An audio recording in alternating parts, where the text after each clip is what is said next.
ప్రభుత్వం ఏదైతే జిఎస్టీ 2.0 ప్రజల జీవితాల్లో ఒక పెనుమార్పులు తీసుకురాబోతుంది. It's a game changer. గతంలో 4 స్లాబ్లు ఉండేది, 2 స్లాబ్ల విధానానికి వస్తుంది. మీరు ఈరోజు పేపర్ చూసిన నేను రాగానే మెయిన్ పేపర్లో మామూలుగా దసరాకు దీపావళికి ఎలక్ట్రానిక్ కంపెనీలు ఎల్జీ కానీ శాంసంగ్ కానీ టీవీ కంపెనీలు రెఫ్రిజిరేటర్ కంపెనీలు అదే రకంగా ఎలక్ట్రానిక్ షాప్స్ అడ్వర్టైజ్మెంట్స్ ఎప్పుడు కూడా మా దగ్గర తక్కువ ధర అని చెప్పేసి ఫెస్టివల్ ప్రైజ్ అని ఒకటి పెడతారు. సార్ అట్లా పెట్టలా. Old GST new GST slab పెడతా ఉన్నారు. That is a change. దాదాపు 8,000 కోట్ల రూపాయలు రాష్ట్ర ప్రభుత్వానికి ఆదాయాన్ని గండిపడే పరిస్థితులు ఉన్నా కూడా రాష్ట్రంలో ఉన్నటువంటి కూటమి ప్రభుత్వం ఈ జిఎస్టీ 2.0ని ఆహ్వానిస్తాను. ఎందుకంటే ప్రజల కొనుగోలు శక్తి పెరగాలనే ఆలోచన, ప్రజలకు 4 రూపాయలు డబ్బులు మిగిలల్లా, తద్వారా వాళ్ళు ఆర్థికంగా పరిపుష్టి సాధిస్తారనే ఆలోచన. ఈ రోజున మళ్ళీ ఒకటి ఏదైతే పవర్ సెక్టర్లో రిఫార్మ్స్ తీసుకొచ్చినటువంటి పరిస్థితుల్లో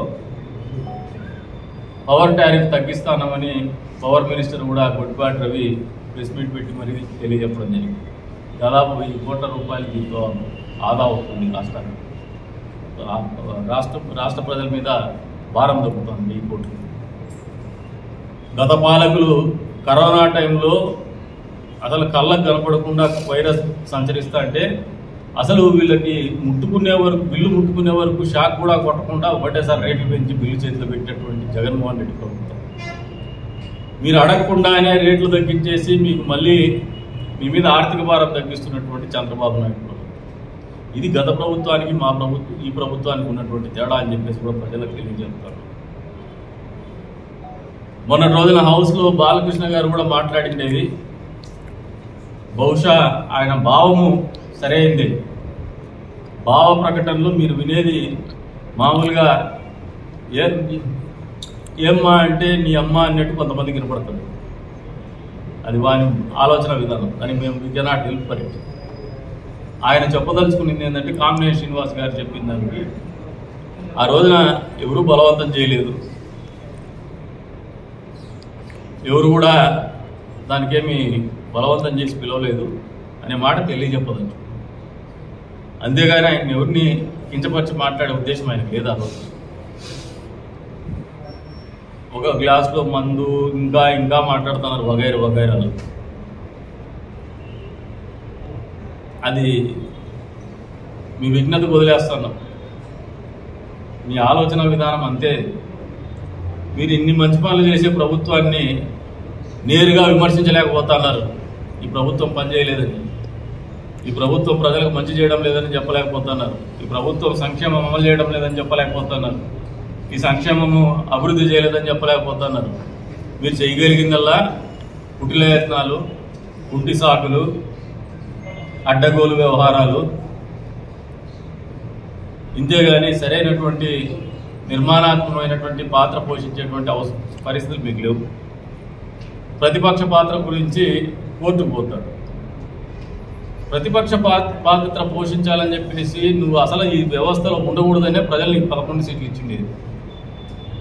నువ్వు ప్రతిపక్ష పాత్ర గురించి కోర్టుకు పోయినా, ఇంకో చోటికి పోయినా, అంతరిక్షానికి పోయినా రాదు జగన్మోహన్ రెడ్డి. నీకు ఇవ్వాల్సింది ప్రజలు. వాళ్ళు ఇవ్వకూడదు అనుకున్నారు, ఇవ్వలా. You should wait for another 5 years term. 5 సంవత్సరాల వరకు వేచి ఉండాల్సింది. ఇది ప్రజాస్వామ్యంలో ఉన్నటువంటి అందం. ఇది ఎవరైనా కూడా అంతే. ఇది చాలా ఎక్స్పెన్సివ్ మిస్టేక్స్. మేము కూడా ఒకసారి ఓటేసి వచ్చి ఇంట్లో పడుకుంటే చెత్త మనిషిని ఎమ్మెల్యే పరిస్థితి కల్పించడం తప్పది. అటువంటి తప్పిదాలు చేసినాం. కానీ నువ్వు చేసినటువంటి పరిపాలన నీకు ప్రజలు నమ్మకంతో అందిస్తే ప్రజలు పిచ్చోళ్ళ నువ్వు అనుకున్నావు. నువ్వే ఆ రకంగా ఏమారినావు, మేము ఈ రకంగా ఏమారినావు. ఏమారిన కూడా 5 ఏళ్ళు ఏడ్చాల్సిందే, వాడు వెయిట్ చేయాల్సిందే మళ్ళీ టర్న్ వచ్చేవాడు. కానీ నువ్వు ఏమారినావు, నువ్వు ప్రజలు ఏమారుతారనుకున్నావు, ప్రజలు ఏమారలా. కాబట్టి నీకు ఆ పరిస్థితి వచ్చింది.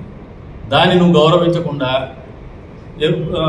శాసన మండలిలో మాత్రము గొంతుంది కదా అని చెప్పేసి అరిచేస్తాను. నువ్వు నిబద్ధత కలిగిన వ్యక్తి అయితే అక్కడెందుకు పోతున్నావయ్యా? అక్కడెందుకు వస్తున్నారు మీరు? ఇక్కడెందుకు రావట్లేదు? నువ్వు యాజ్ అన్ ఎమ్మెల్యే కూడా నువ్వు రిప్రజెంట్ చేయాల్సింది అపోజిషన్లో. అది నీ బాధ్యత, కనీస బాధ్యత ఓట్లు వేయించుకున్న తర్వాత. ఇటువంటి ఆలోచన విధానం ఉన్నటువంటి జగన్మోహన్ రెడ్డి రాజకీయాలు పనికొస్తాడా పనికిరాడా వైఎస్ఆర్సీపీ పార్టీ కార్యకర్తలు తీర్చుకోవాలని చెప్పేసి కూడా ఈ సందర్భంగా తెలియజేస్తున్నాము. మీరు మాట్లాడే మాటలు కుట్ల ప్రయత్నాలు చేస్తూ ఉంటారు. ఏదో కమ్యూనిటీస్ మధ్యన, కులాల మధ్యన చిచ్చు పెట్టల్లా, పార్టీల మధ్యన చిచ్చు పెట్టల్లా, సయోధ్యగా ఉన్నటువంటి పార్టీల మధ్యన చిచ్చు పెట్టల్లా, తద్వారా రాజకీయాల్లో తిరుగుతున్నారు. ఈ కుట్ల ప్రయత్నాలు జరగవు. ఎందుకంటే ఇది మంచి ప్రభుత్వం, మనసుండే ప్రభుత్వం, పేదల ప్రభుత్వం, ప్రజా ప్రభుత్వం. దీన్ని ప్రజలు ఓన్ చేసుకునేందుకే ఇంత పెద్ద మ్యాండేట్ వచ్చింది. ప్రజల కోసం పనిచేస్తున్నారు కాబట్టి భవిష్యత్తులో కూడా మీకు అవకాశం లేదని ఘంటాపదంగా చెప్పగలుగుతానని చెప్పేసి కూడా చెప్తాను. మీరు చేసేటువంటి వెకిలి చేష్టలకు కానీ, కుట్రపూరితమైనటువంటి చర్యలకు కానీ మేము గర్వము. ప్రజాక్షేత్రంలో వాస్తవాలు తెలియజెప్పేటువంటి ప్రక్రియ నిరంతరం చేస్తూనే ఉంటామని చెప్పేసి కూడా తెలియజేస్తాం. అంతేకాకుండా పాత్రికేయ మిత్రులు అబ్దులైన మామూలుగా నారా లోకేష్ గారు HRD minister, human resource development, education minister. మన నియోజకవర్గం తరఫున 2024లో నేను ఏదైతే మొన్న రోజున మీకు చెప్పినానో, మీరు కూడా పాత్రికేయ మిత్రులు కూడా వచ్చినారు, మైనారిటీ పాలిటెక్నిక్ కాలేజ్, అంతే స్థాయిలో మైనారిటీ రెసిడెన్షియల్ స్కూల్, ఈ రెండింటికి ఏదైతే గతంలో మా ప్రభుత్వంలోనే మంజూరైనటువంటి నిధులు పెరిగినటువంటి రేట్ల రీత్యా ఈ రోజున పూర్తి స్థాయిలో పన్నులు పూర్తి కావాలనే ఆలోచనతో మరొక 7 కోట్ల రూపాయలు కావాలని చెప్పేసి తెలియజెప్పడం. దాన్ని 24లోనే నేను రిప్రజెంట్ చేసిన, మీరు మనం పోయిండేది మొన్నటి రోజున పోయినాం, కౌన్సిలర్స్ అందరూ కలిసి 24లోనే నేను వారి దృష్టికి తీసుకుపోయినాను. ఈ రోజున పరిపాలనలో ఎంత పారదర్శకత తీసుకొచ్చేటువంటి ఆలోచన విధానం ఉందో నారా లోకేష్ గారికి వీళ్ళందరూ కూడా, నేను కూడా చాలా రోజుల నుంచి రాజకీయాల్లో ఉన్నాను. మామూలుగా ఒక గ్రీవెన్స్ ఇస్తే దాని మీద ఒక లెటర్ రాసి గమనైపోతారు. కానీ అసెంబ్లీ సమావేశాల్లో దాదాపు ఒక రిపోర్ట్ ఇచ్చినట్టు ప్రతి ఎమ్మెల్యే కూడా, నాతో పాటు ప్రతి ఎమ్మెల్యే కూడా మేము ఏదైనా మా సైడ్ నుంచి గ్రీవెన్సెస్ ఇచ్చుంటే కాన్స్టిట్యున్సీవి ఒక ఫార్మాట్ చేసి ఇంత అకౌంటబిలిటీ, ఇంత బాధ్యతగా ఒక అకౌంటబిలిటీ ఉండే రకంగా మేము 15 ఫిర్యాదులు మొత్తం ఇచ్చున్నాం. దాంట్లో పాజిటివ్ 1, మిగతావి 9 నెగిటివ్, 5 ప్రాసెస్లో ఉన్నాయి, ఇన్ఫ్రా దాంట్లో ఉన్నాయి. నెగిటివ్ అంటే మీరు మళ్ళీ అనుకోవచ్చు ఏమన్నా అభివృద్ధి పనులు ఏమన్నా ఆయన చేయనని చెప్పినాడని. అవన్నీ ఏం కాదు, మీకు అది కూడా ఫార్మాట్ చెప్తాను. దీంట్లో డేటా మొత్తం ఉంది. దీంట్లో మిగతావన్నీ కూడా ఎవరో టీచర్లు వాళ్ళు వీళ్ళు ట్రాన్స్ఫర్ల కోసం నా దగ్గర లెటర్ తీసుకుపోయింది, వాళ్ళు ఇచ్చుకున్నారు. ఆ ట్రాన్స్ఫర్లలో నెగిటివ్ వచ్చినవి 9 ఉన్నాయి. అది మాకు వారి వ్యక్తిగత కొంతమంది టీచర్లు వాళ్ళు ట్రాన్స్ఫర్లు కావాలని చెప్పేసి ఇంటర్ డిస్ట్రిక్ట్ కానీ జోన్లో నుంచి ఇంకో జోన్ కానీ అడిగింది. అంతేగాని మేము అడిగిన దాంట్లో requesting for Honorable Minister for Minorities Welfare to sanction 7 crores additional grant for completion of incomplete residential school complex for minority boys at Kadri at this earliest possible. దీన్ని సంబంధిత మంత్రి 24/8 నెలలోనే ఫార్వర్డ్ చేయడం జరిగింది. రిమార్క్స్కి వచ్చిన యాక్షన్ టేకన్కి వచ్చిన దగ్గరికి the secretary APREIS has been requested to take necessary action in the matter with letter number dated 23/1/2025. ఇది పాజిటివ్గా రెస్పాండ్ అవుతూ నిధులు విడుదల చేయడం. ఇదే కాకుండా మళ్ళీ ముఖ్యమంత్రి గారిని కూడా కోరినాను. ఇది డిలే అన్న తర్వాత మళ్ళీ నిన్నటి రోజున ముఖ్యమంత్రి గారిని కూడా మళ్ళీ నాకు నిధులు మంజూరు చేయమంటే వెంటనే ఒక సెకండ్ కూడా ఆలోచన చేయకుండా నిధులు విడుదల చేయమని చెప్తున్నారు.